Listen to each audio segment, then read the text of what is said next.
평화의 하느님, 예, 많이 반갑습니다. 기도하고 시작하도록 하겠습니다. 성부와 성자와 성령의 이름으로. 주님, 오늘은 성 요한 마리아 비안네 사제에 대하여 공부합니다.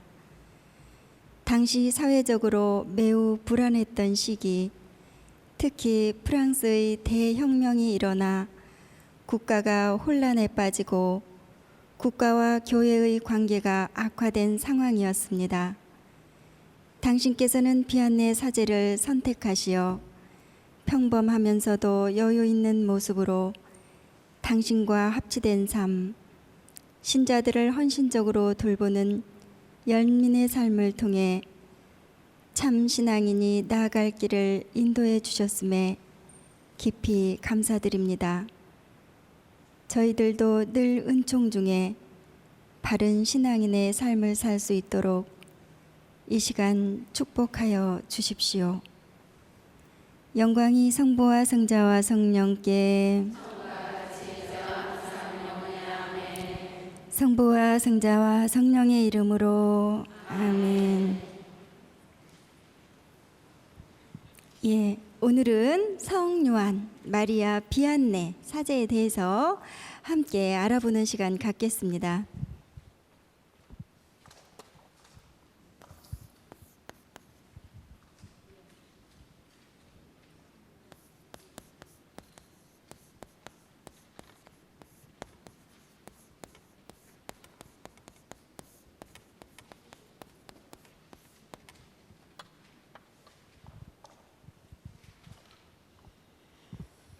예, 그 요한 마리아 비안네 사제는 1786년 5월 8일 그 프랑스 리옹 근교인 다르딜리라는 마을에서 태어나셨습니다. 부모님은 그 농업을 생업으로 하는 그런 재산은 별로 없었지만 정말 부지런하고 성실한 그런 분들이었습니다. 그리고 아버지는 가난한 사람, 특히 그 어려운 길손을 받아들이는 것을 무엇보다도 좋아하셨는데, 그런 손님 중에는 성 베네딕토 라브루도 끼어 있었습니다. 이 베네딕토 라브루는 어떤 분이었냐면 그 서방에서보다 동방에서 많이 알려진 그런 성인입니다. 이분은 아주 부유한 상인의 15째 중 첫 번째 마지로 태어나신 그런 분입니다. 그 평생을 그 맨발로 성지순례를 하셨던 분이에요. 그래서 그 이탈리아라든가 뭐 파리, 아시시 이런 스페인의 콤포스텔라에 이르기까지 이렇게 맨발로 기도하면서 다니셨던 그런 분입니다. 그래서 이분은 1881년에 성인 품에 오르신 분입니다. 거린이면서 증거자이십니다. 요한 비안네 성인은 이런 훌륭한 부모님을 모신 6째 중 4번째 아들입니다. 그러나 부모의 가르침과 이 부모님의 선행에 이렇게 잘 따르는 것은 어느 형제보다도 단연 제일 열심이었고, 또 아주 어렸을 때부터 이 기도하는 것을 굉장히 좋아했던 그런 성인입니다. 이 요한 마리아 비안네 성인이 5살 때 프랑스에는 대혁명이 일어났습니다. 그래서 그때 성직자들과 수도자들이 많이 추방당하고 또 살해되는 그런 아주 어처구니 없는 사건이 발생하게 됩니다. 그때 이 부모님들은 다른 그런 독실한 신자들과 마찬가지로 이것에 대해서 굉장히 많이 염려하면서, 특히 이 사제가 안 계셔서 미사도 못 드리고 또 성체를 못 모시는 것에 대해서 굉장히 비통하게 이렇게 생각을 했습니다. 그러는 동안 이 마리아 비안네 성인은 11살이 되어서 첫 고해를 하게 됐고, 그리고 2년 후에는 첫 영성체를 하게 됐습니다. 그리고 이 요한 마리아 비엔네 승인은 일찍부터 그 사제가 되려는 꿈을 안고 이렇게 살으셨던 분입니다. 그러나 집안이 너무나 가난하고 구차했기 때문에 당신의 어떤 이야기를 부모님께 말씀드리면 그 뒷받침을 해줘야 되는데, 그 어린 마음에도 자기를 뒷받침해줄 그 부모님의 마음이 아플 것을 염려해서 그것을 이야기를 못합니다. 참 착하셨고 마음이 비단결 같은 그런 어린 그 시절에도 성인은 그렇게 사셨습니다. 그러나 아무리 생각해도 어떤 일을 해도 그 농가 일을 하면서도 무엇이든지 다 잘했고 그 성실하게 이렇게 하면서도 그 꿈은 꺼지지 않고 더욱더 이렇게 커져만 갔습니다. 그래서 요한 마리아 비안네 성인은 17살 되던 때에 그 당신의 그 꿈을 부모님에게 이렇게 말씀을 드리게 됩니다. 그때 부모님께서는 얼마나 기뻐하셨는지 모릅니다. 그러나 그때에도 이 가정 형편이 굉장히 힘들고 넉넉하지 않았기 때문에 그 말씀을 드리고 나서도 2년 동안을 더 이 집안일을 돌보면서 이렇게 농가 일을 하면서 기도하면서 이렇게 지내야만 했습니다. 그리고 나서 이제 그 시간이 그렇게 기도하고 열망에 쌓여 있을 때 하느님의 안배가 있었습니다. 그것은 뭐냐면은 에쿨리 마을이 바레이 신부님이 계셨는데, 그 신부님은 자신도 가난해서 정말 그 힘든 상황인데도 불구하고 이 마리아 비안네 성인을 당신이 맡아서 교육을 시키겠다고 이렇게 해 주셨습니다. 그래서 비안네가 그 바레이 신부님 밑으로 가게 된 것이 1805년의 일입니다. 바레이 신부님은 손수 이 비안네에게 그 필요한 학문을 이렇게 잘 가르쳐 주셨습니다. 그리고 이 성인처럼 훌륭한 이 바레이 신부님이 특히 집중적으로 요한 마리아 비안네에게 가르친 그런 가르침이 있었습니다. 그 첫 번째가 뭐였냐면 그 하느님을 사랑하는 일이었습니다. 그리고 두 번째는 속죄로서 고행을 하는 것을 이렇게 가르쳐 주셨습니다. 물론 이 요한 마리아 비안네는 침식을 잊은 채 정말 하고 싶었던 공부를 열심히 했습니다. 그러나 이 늦게 시작한 공부가 낯설어서인지 성적은 그다지 좋지 않았습니다. 그 후 이제 벨리오르 소신학교에 입학을 하게 됩니다. 그러나 그곳에서도 역시 이 성적이 좋지 않게 됩니다. 이해력은 있었으나 정말 기억력이 이렇게 조금 부족했기 때문에 이 교사들은 이 성적을 보고 이 학생을 퇴학시키기로 이렇게 생각을 합니다. 그렇지만 요한 마리아 비안네 성인은 아주 두터운 신앙심과 또 품행의 단정함으로 전 이 학우들의 모범이 됐기 때문에 그냥 재학하도록 이렇게 했습니다. 그 후 이 요한 마리아 비안네는 정말 너무너무 열심히 온 정신을 다 집중해서 이렇게 공부를 하게 됩니다. 그래서 겨우 신학부에 진급하게 되고, 마침내는 그가 그렇게 갈망하고 소망하던 그 사제서품을 그르노블 시몽 주교님으로부터 이렇게 받게 됩니다. 다른 어떤 그런 자격보다도 열렬한 신심과 또 좋은 뜻을 참작한 교회는 이 사제로 이분을 서품했고, 신부가 된 요한 마리아 비안네 성인은 그의 은사인 바레이 신부님의 보좌가 됩니다. 그 바레이 신부님의 보좌가 되어서 이제 가게 되는데, 바레이 신부님은 그때 당시 이미 연로하셔서 가끔 이렇게 병석에 눕게 됩니다. 그러면서도 이 신부님은 여전히 당신에게 엄격했던 그 고신극기 생활을 그대로 잘 이어나가셨습니다. 그는 이렇게 은사와 더불어 무엇이든지 했고, 또 은사에게 무엇이든지 배우려고 했습니다. 그리고 은사는 이 제자에게 무엇이든지 한 가지라도 더 가르쳐 주려고 이렇게 노력을 했습니다. 그러나 이 두 성인의 공동생활은 그리 오래 가지 못합니다. 왜냐하면 이 바레이 신부님이 아프셔서 병석에 누운 후에 다시는 일어나지 못하셨기 때문에 그렇습니다. 그래서 이 요한 마리아 비안네가 그 부임한 지 2, 3개월이 못 되어서 이렇게 헤어지게 됩니다. 그 후 이 비안네 신부님은 아르스의 주임 신부로 이렇게 임명이 됐습니다. 그 아르스는 230명 가량 되는 아주 작은 이런 마을이었는데 그 마을 주민들은 대개가 다 이렇게 신자였습니다.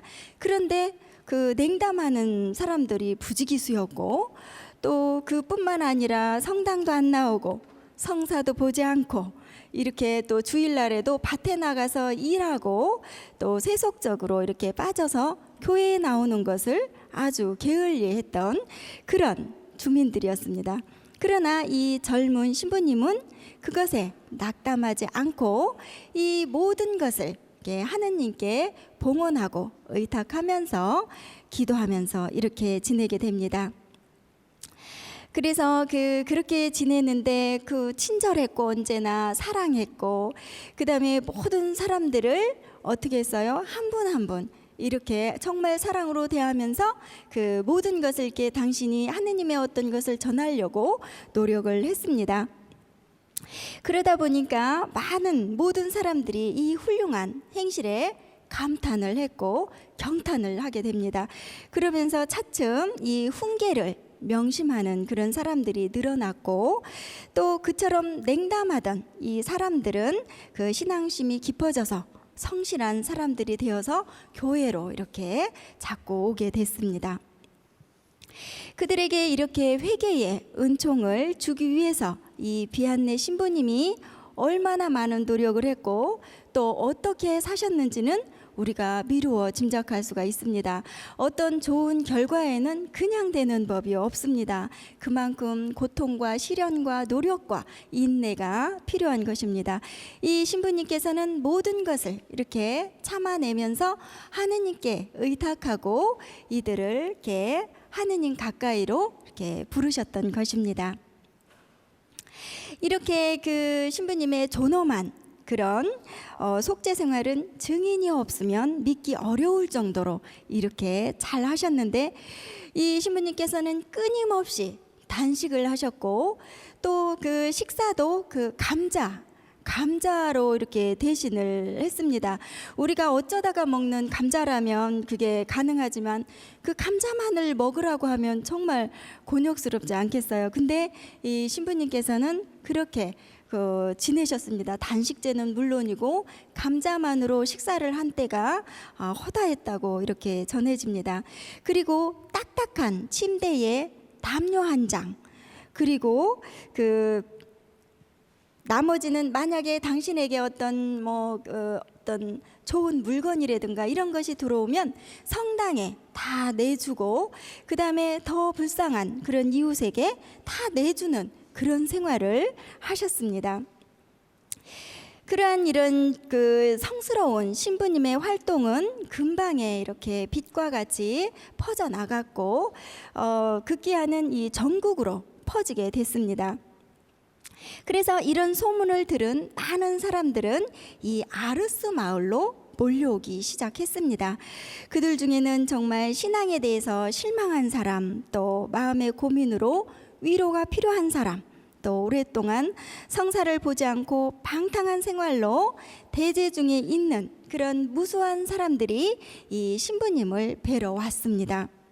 이 성인 신부님을 만나고 난 후부터는 이렇게 짐을 한가득 싣고 왔던 그 많은 사람들이 기쁜 마음으로, 가벼운 마음으로 이렇게 돌아갈 수가 있었습니다.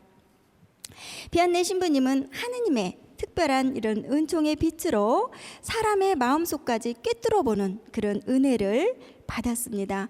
사실 사람들이 자기 그 크나큰 죄에 대해서 이렇게 솔직하게 고백하지 못할 때 신부님께서는 그 은혜로움으로 미리 알아서 이렇게 질문을 하는 때도 있었다고 이렇게 전해집니다. 내가 정말 너무나 고민스럽고 힘들고 이런데 상대 그 신부님께서 그것을 다 알아보시고 너 이것이 힘들구나. 이거는 어떻게 했으면 좋겠구나. 이렇게 얘기를 한다면 얼마나 감동적이고 행복하고 고맙고 이렇게 존경스럽겠어요. 이 신부님께서는 그렇게 하신 것입니다. 이렇게 되니까 그 주위 사람들은 물론이고 그 모든 사람들이 이 신부님을 정말 존경하게 됐고 이렇게 구름대처럼 몰려오기 시작했습니다. 그래서 하루에 10,000명이 넘는 그런 사람들이 이 성사를 보려고 왔었던 때도 있었다고 이렇게 전해집니다. 그래서 이 신부님께서는 언제나 이 고해 성사를 보는 시간을 늘릴 수밖에 없었습니다. 그래서 하루에 15시간 또는 17시간, 18시간 이렇게 성사를 주는 일이 많았습니다. 우리 생각해 보세요. 저 작은 그 안에 들어가서 15시간, 17시간씩 그것도 좋은 이야기 하지 않잖아요. 그죠? 우리가 죄를 지면 그게 얼마나 정말 듣기가 거북한 이야기들이 많은데 그런 이야기를 17시간, 18시간씩을 들을 때 이 신부님께서 얼마나 힘드셨을까 하는 그런 안쓰러운 생각이 듭니다. 그러나 그에게 이 성사를 보려고 하는 사람들은 정말 1년에 2만 명에 달았다고 이렇게 전해집니다. 이 아르스의 지방 기후는 여름에는 굉장히 더웠고 또 겨울에는 정말 너무나 추워갖고 꼼짝도 하기 싫은 그런 날씨였다고 합니다. 그럼에도 불구하고 이 비한네 신부님에게 성사를 보고자 하는 그런 신자들은 아침부터 저녁까지 또 2, 3일 전부터 이렇게 줄을 서서 끊이지 않았다고 이렇게 전해집니다. 요한 비한네는 이런 많은 그런 신자들에게 성사를 주면서도 당신에게는 엄한 고신극기의 생활을 멈추지 않았습니다. 이렇게 수년 동안 그의 마음을 혼란시키는 그런 유혹을 받기도 하는데 사실 이 신부님께서는 아르스 마을을 이 평생 동안 40여 년 동안 사시는 동안 딱 3번 이렇게 외출을 했다고 전해집니다. 그 3번도 수도원에 잠깐씩 이렇게 다녀온 것이 전부였다고 이렇게 전해지는데 무엇이 있었겠어요? 이렇게 열심히 사시는 분께. 근데 이분을 악평하는 투서라든가 이런 아주 괴롭히는 시련들이 많이 찾아왔습니다. 그럼에도 불구하고 이 허무맹랑한 그런 이야기를 들으면서도 신부님께서는 평상시와 같이 이 모든 사람들을 동등하게 이렇게 대하는 태도를 조금도 이렇게 늦추지 않았다고, 변하지 않았다고 이렇게 전해집니다. 그는 이렇게 매일 솔직하고 유효한 그런 강론을 하면서 충실히 자기 의무를 이행했습니다. 이러한 생활과 활동은 정말로 하느님의 특별한 그런 은총이 없이는 할 수 없었던 그런 것입니다. 이런 것을 알게 되자 그렇게 불신했던, 조금 이렇게 미워하고 그랬던 사람들 모두가 회개를 했고 또 그를 조소하던 그런 많은 사람들도 이분의 성덕에 감동되어서 신덕을 아주 굳게 이렇게 하게 됐습니다. 요한 마리아 비한네 성인은 이렇게 부단한 고행과 활동의 생활을 보내기를 이 아르스에서 한 40여 년간 이렇게 했다고 합니다. 그리고 1859년 7월 29일에 17시간의 고해 성사를 주고 이렇게 성당에서 나오시면서 그런 말씀을 하셨다고 합니다. 나는 이제 그만이다 라는 말씀을 하셨다고 합니다. 정말 이 말씀을 끝으로 이 요한 마리아 비한네 성인께서는 다시는 일어나지 못하시고 이렇게 5일 후에 임종을 하게 됩니다. 그래서 노자 성체를 영하고 신자들에게 강복을 주고는 조용히 이렇게 눈을 감으셨습니다. 그를 사모하던 신자들은 그가 돌아가시고 난 후에 더욱더 이분을 찾고 존경하게 됐습니다. 이에 교황 비오 10세는 그를 복자 위에 올리셨고, 또 교황 비오 11세는 이분을 성인 품에 올리셨습니다. 그리고 1929년에는 본당 사제의 수호성인으로 이렇게 선언을 했습니다. 예, 마리아 비안네 사제께서는 정말 이렇게 아르스 마을에서 3번 이렇게 나간 것도 정말 수도원에 잠깐 들리러 나간 것 외에는 정말 사목에 모든 당신의 일생을 걸고 이렇게 사셨던 분입니다. 전국에 계시는 본당 신부님들께서도 너무 많이 애쓰시지요. 우리가 오늘은 애쓰시는 신부님들을 위해서 기도하는 그런 한 주간을 약속하시면서 좋은 그런 행복한 그런 시간들 되시기를 기도드리면서 이만 마치겠습니다. 감사합니다.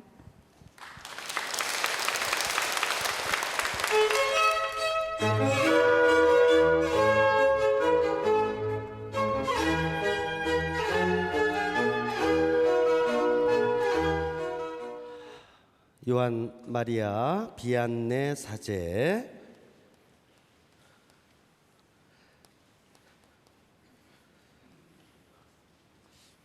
형성의 장 안에서 어떻게 인생을 살았는가.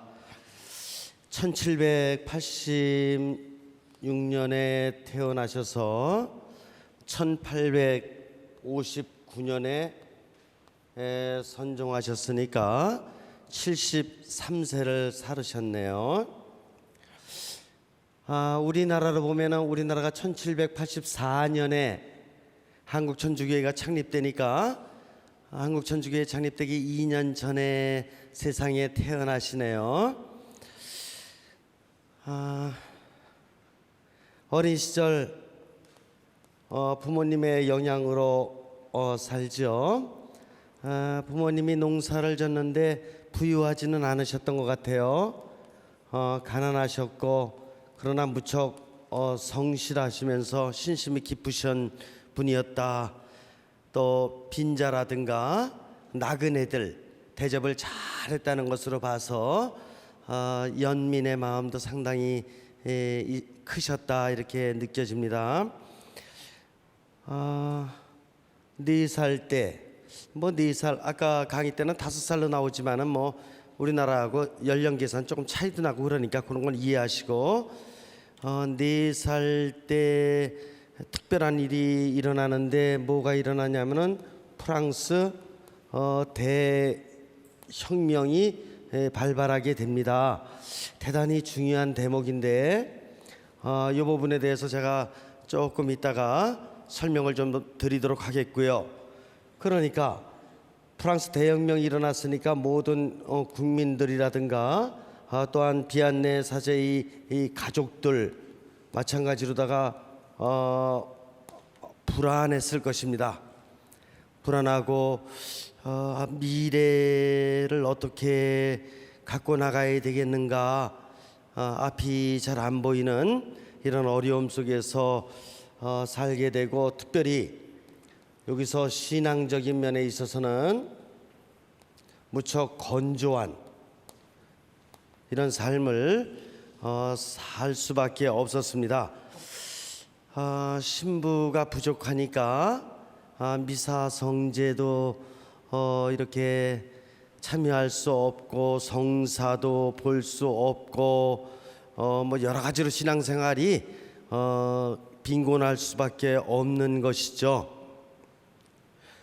우리나라도 1784년에 한국천주교회가 창립되었지만은 사제가 부족해서 그 당시에 신앙은 가졌지만 신앙생활은 할 수 없는, 또 심한 경우에는 산으로다가 도피해서 개고기로 연명할 수밖에 없는 이런 우리의 역사를 한번 생각해 봐도 좋겠어요.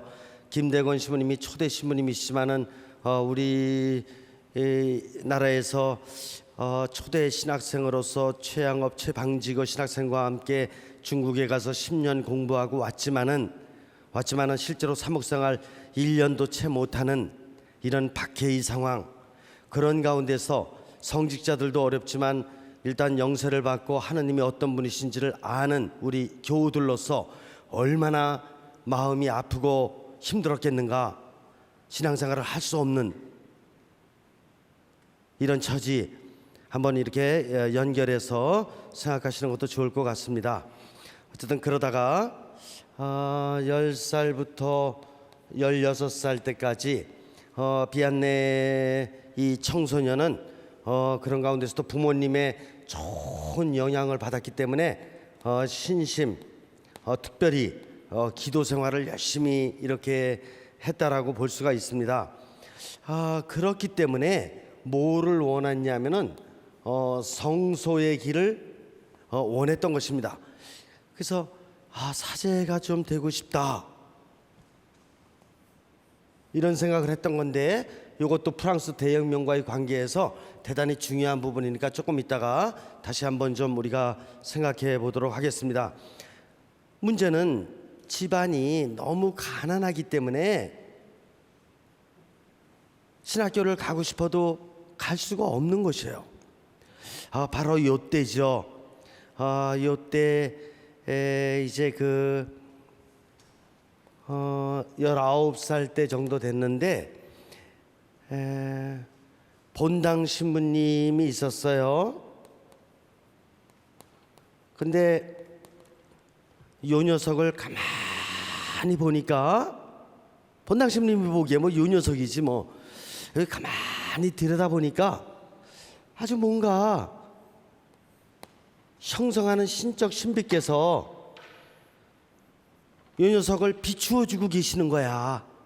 다른 애들 같으면은 그냥 바깥에 나가서 놀고 막 이런 거 좋아하고 그럴 텐데, 이 녀석은 가끔가다 보면 그래도 성당 안에 들어와서 성체조배도 하고 있고, 또 이렇게 성서책 이런 것도 조금 읽고 있고, 십자가의 길도 좀 하고 있고, 이 녀석 뭔가 조금 있거든, 빛이 보이거든. 그래가지고 이 비안내 청소년을 데리고 직접 공부를 시키는 것입니다. 공부를 시키다가 신학교로 이제 입학을 시킵니다. 우리가 형성하는 신적 신비께서 우리에게 무슨 은총을 주셨는지는 우리는 잘 몰라요. 어린 시절에는 깜깜하게 모르고, 그리고 인생을 살아가면서 10대 때 조금 알게 되고, 20대 때 조금 더, 30대, 50대 정도 되면 조금 더 분명하게 알게 되고, 그것도 영적으로 사는 사람은, 세속적으로 사는 사람은 하느님의 뜻이 계속 깜깜해. 어떻게 보면 어린 시절보다도 더 깜깜하게 사는 사람들도 있어요. 세속적으로 사는 사람은. 그런데 형성하는 신적 신비께서 이렇게 어린 시절부터 요 비안내를 빛을 비춰 주셨기 때문에 본당 신부님이 보기에는 뭐가 마음에 들어서 신학교로 보내긴 보냈는데 능력이 달라. 하느님께서 주신 달란트가 달라.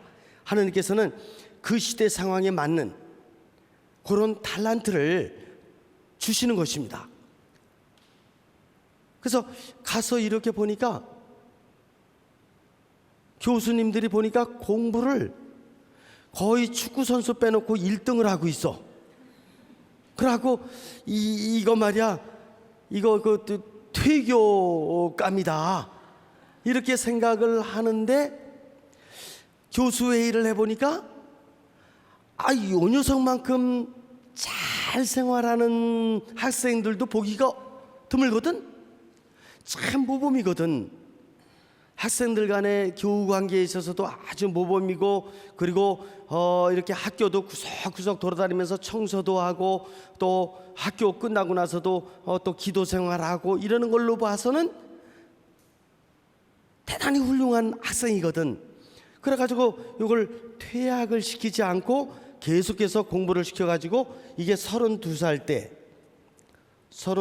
때 이제 사제 서품을 받을 수 있도록 교수님들이 인도를 해주십니다. 사제 서품 받고 나서 이제 바로 은사님이시지 뭐, 옛날 본당 신부님이 신학교 보내주셨으니까 아버지 신부님이시니까, 그래서 아버지 신부님 있는 본당에 가서 보좌 생활을 했거든요. 근데 아버지 신부님도 그때는 연세가 높으셨지. 그래서 머지않아 곧바로 돌아가셨어요. 돌아가시니까 그 당시에 성소자는 부족하고 사제는 별로 없고 당연히 그 본당 주임 신부를 맡을 수밖에 없는 그런 상황일 거예요. 그래서 그 시골에 그 본당 신부를 맡았어요. 33살부터 이제 임종을 언제 하냐면 73세 임종을 하니까 몇 년입니까? 41년 동안 항구하게 그 아르스의 그 시골 본당에서 주임 신부로서 사목을 하는 것입니다. 어떻게 보면 너무 단순해요. 어린 시절에는 가난한 집에서 태어났기 때문에 이렇게 신학교 가고 싶어도 가지 못하고 계속 일했고, 또 성소의 뜻을 밝히고 나서도 또 이렇게 남의 집 머슴과 같이 일을 하면서 지낼 수밖에 없었고, 이런 아주 단순한 생활, 그런 가운데서도 신심과 기도 생활을 열심히 함으로써 성소의 길을 나름대로 닦고 있었고, 그러는 가운데 서품을 받았고, 서품 받고 나서 41년 동안 우리 인간적으로 생각하는 어떤 큰 일이라든가 이런 역량을 펼친 적이 없이요. 시골 신부. 근데 오늘 왜 이분을 갖다가 이렇게 선택을 해서 우리가 공부를 하고 있는가? 프랑스 대혁명입니다. 제가 다음 시간에 그 당시 중세에서 근세로 넘어가고 있는 유럽의 전반적인 상황에 대해서 제가 말씀을 좀 드리겠어요. 연결선상에 있기 때문에. 근데 이 시간에는 시간이 좀 부족하기 때문에 제가 프랑스 대혁명과 그 다음에 비안네 사제에 대한 연결성에서 제가 말씀을 드릴 것입니다. 프랑스 대혁명은 1789년에서 1799년까지 9년 동안에 걸쳐서 있었던 이런 혁명이라고 이렇게 볼 수 있습니다. 이거는 부르주아 혁명인데 뭐냐면은 중세의 봉건 사회에서 이제 근대의 자본주의 사회로, 봉건 사회에서 자본주의 사회로의 이제 이행하는 이런 과정이었다. 그래서 이때 이제 산업 자본가들이 등장하게 되는데, 옛날에는 봉건주의 사회에서는 영주가 모든 부와 권력을 갖고 있는 것입니다. 근데 세상이 이제 중세에서 근세로 넘어가면서 여러 가지 산업화가 이루어지게 되고 기계 기술 문명화가 이루어지고 이렇게 되니까 이제 산업가로서의 부를 축적한 사람들이 많이 생기게 되는 거죠. 이들이 이제 과거에 모든 부와 권력을 누렸던 봉건 영주라든가 아니면 우리 중세기 일정 시기 동안에 교회의 어떤 부족함도 있었다 그러지 않았습니까? 성직자들이 누렸던 여러 가지 특혜를 인정하지 않고 그 모든 것을 파괴하면서 국가 권력을 장악하는 과정이다. 이것이 프랑스 대혁명의 핵심이다. 이렇게 볼 수가 있겠습니다. 그 당시까지 있었던 문제를 놓고 보면은 일단 문제점들이 많습니다. 국가 재정이 아주 궁핍할 수밖에 없습니다. 그 다음에 조세 부담이 클 수밖에 없습니다. 이 왜 그러냐면은 귀족이라든가 성직자들은 그 당시에 세금을 면제받았던 것이에요. 우리나라도 얼마 전까지만 하더라도 성직자 세금 같은 거 면제됐었죠. 근데 우리 가톨릭 사제들은 그러면 안 된다 해가지고 주교님들 결정에 따라 가지고 저희들이 제일 먼저 이렇게 해가지고 아마 세금을 내게 됐을 거예요. 있잖아, 이런 너무나도 특혜를 누리거나 그러면은 안 되는 거 아니에요? 오히려 이렇게 예수님을 봐서라도, 예수님은 가난한 집에서 태어나서 30년을 지내셨고 3년 동안 문정 걸식하면서 이렇게 인생을 살으셨는데 우리가 특혜를 누리면서 성직자 생활을 한다 그러면 그게 되겠슈? 아무리 조금 받아도 그래도 국민의 본분을 지켜야죠. 내야죠. 저는 그렇게 생각해요. 그래서 이 당시에 성직자들이나 귀족들은 세금이 면제된 대신에 그거 면제됐으니까 누가 내야 돼요? 국민이 낼 수밖에 없지. 농민이라든가 시민들은 과중한 세부담으로 허덕이고 있는 이런 상황인 것입니다. 또 그 당시에 이제 의회 정치를 부르짖은 여러분들 아시는 이름일 거예요. 몽테스키웨의 어떤 이런 주장이 등장하고 또 계몽사상, 혁명적인 어떤 사상들이 드러나게 되고 그 다음에 바로 이해 1789년에 아주 유명한 사건이 생기죠. 비스티유 감옥 습격 사건이 생기게 되고 그리고 이 10년 동안에 걸쳐서 전국적인 차원에서 농민 봉기와 함께 소생산자들의 폭동이 계속 일어나게 됩니다. 게다가 1792년에는 아주 농민 봉기가 격화되기 시작하는 것입니다. 그러니까 아주 대단히 사회적으로다가 혼란했던 이런 시기에 태어났다 이렇게 볼 수밖에 없습니다. 교회하고의 관계에 있어서도 이렇게 프랑스 정부와 나름대로의 상당히 많은 해결해야 될 문제들이 있었던 것입니다.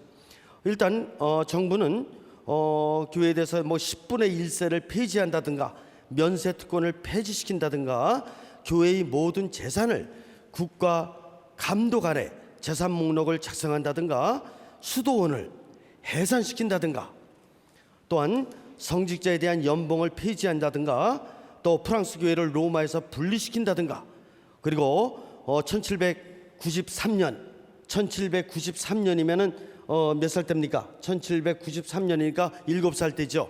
7살 때는 그리스도교 폐지를 선포하는 것입니다. 그러면서 프랑스 혁명 정부 주도로 프랑스 전역에 공포 정치를 실시하게 되는 것입니다. 그러다가 1799년 나폴레옹이 집권하고 나서야 이제 국가와 종교 간의 평화 협정이 이렇게 맺혀지게 되는 건데 그러니까 이 10년 동안의 이 프랑스 대혁명은 나라의 사회 전반에 걸쳐서 그리고 종교하고의 관계에 있어서 상당히 큰 문제를 야기시키면서 격동의 어떤 그런 세월을 지냈던 기간이었다 이렇게 아니할 수가 없습니다. 바로 이런 영향권을 어린 시절부터 받기 시작한 것입니다.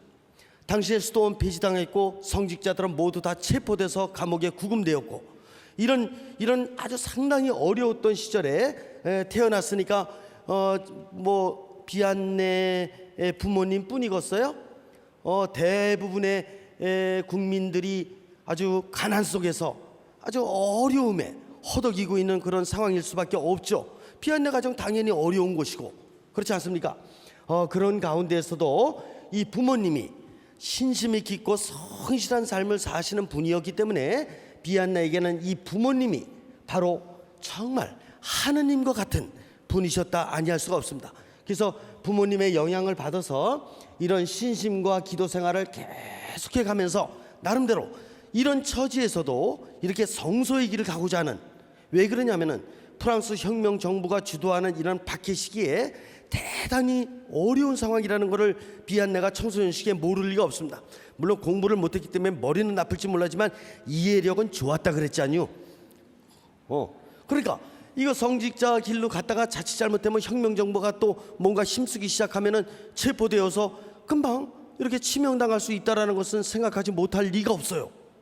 그런데도 불구하고 어린 시절부터 바로 이런 신심과 기도 생활로서 형성하는 신적 신비와 연결되는 초자연적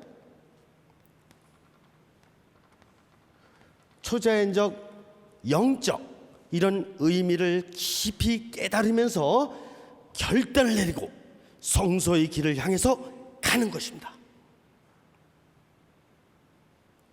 이해가 되세요? 그리고 무엇보다도 부모님을 위시해서 많은 교우분들이 이런 박해 시기에 미사도 참여 못하고 성체 당연히 못 모시고 고해성사도 못 보고 신앙 안에서 뭐 하나 신심생활 할 수 없고 이런 딱한 처지를 어린 시절부터 보아온 비안내로서는 내가 우리 교우들을 위해서라도 이 길을 가야 되겠다고 내면적으로다가 결심을 하지 않았는가, 저는 그렇게 관상을 해봅니다. 비안내 사제의 그 청소년기의 모습을 잘 이렇게 관상해 보면서 하느님께서 정말 이 어려운 시기에 이 바로 비안내를 선택해 줬구나. 머리는 나쁘지만 매일 똑똑한 척하고 매일 큰 일이나 하려고 그러고 이러는 사람이 필요한 것이 아니라 이 시기에는 정말 국민들의 그 어려운 신앙생활을 갖다가 꿰뚫어 볼 수 있고 그들과 함께 동고동락할 수 있고 이러는 가운데 참된 빛이 될 수 있는 이런 사람을 하느님께서는 선택하셨고 필요하다라고 이렇게 보신 것이라고 저는 그렇게 봅니다. 그리고 이런 어려운 상황에서 사제가 되고 난다면은 어떤 다른 큰 일을 하는 게 중요한 것이 아닙니다. 다음 시간에 좀 말씀드리겠지만 유럽의 전체 국가와 교회하고의 관계는 큰 갈등 속에서 늪에 빠져 있는 이런 상태이기 때문에 거기서 어떤 일을 한다라는 것은 그렇게 쉬운 일이 아닌 것입니다. 또 만약에 똑똑한 사람이라고 그때 거기에 나와서 막 이렇게 나름대로 뭐 하려고 그랬다가는 자칫 잘못하면 더 혼란기에 떨어지게 되는 것입니다. 그런 것은 교회를 책임지고 있는 교황청, 교황님을 위시한 주교님들께 맡겨드리고 본인으로서는 이런 사제의 길에 있어서 참된 모범을 보이는 것이 무엇보다도 중요하다고 생각했기에 이제 본인의 내면 생활,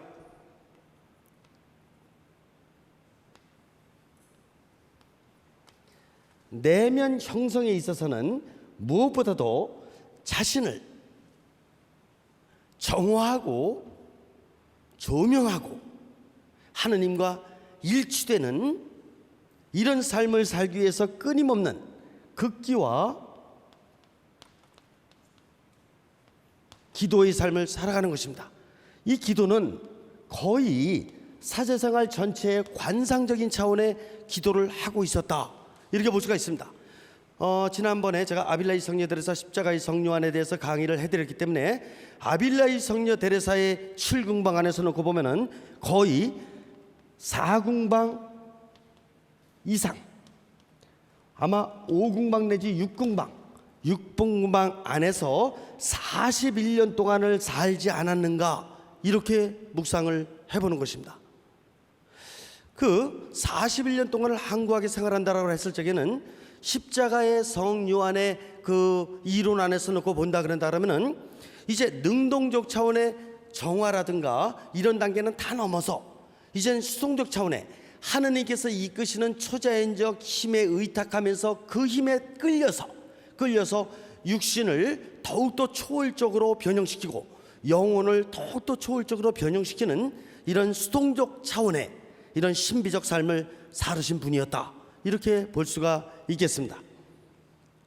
그래서 41년 동안을 이렇게 항구하게 살아가기 위해서 극기와 기도 생활을 열심히 했고, 또 상호 형성, 이웃과의 관계에 있어서 상호 형성을 어떻게 잘했는지는 아까 우리 선교사님의 그 강의 내용에서 잘 나왔습니다. 고해성사가 쉬운 것 같지만 상징적으로 얼마나 중요한 일인지 모릅니다. 그리스도교의 핵심은 어떻게 보면 미사와 성사, 이렇게 볼 수가 있습니다. 그러면 미사 봉헌 열심히 하고 그 다음에 성사 중에서도 가장 어렵다고 할 수 있는 이런 고해성사를 하루에 17시간 플러스 마이너스로 다 이렇게 주고, 또 1년에도 몇 명이나 줬다 그랬어요? 1년에 2만 명이면은 제가 계산해 보니까 하루도 빼놓지 않고 매일 60명씩 줘야 되는 거예요. 그러면 60명 준다 그럴 때에 한 사람당 제가 5분만 준다 그러면은 어떻게 되는 거예요? 60명 5분이면 300분이네. 300분이면은 24시간으로 따지면 10시간 이상 그렇죠. 15시간 정도 이렇게 나오지 않습니까? 그러니까 1년에 2만 명 신자를 이렇게 주는 거죠. 그리고 고해성사를 보려고 2, 3일 동안 대기하고 있었다. 이렇게 얘기하잖아요.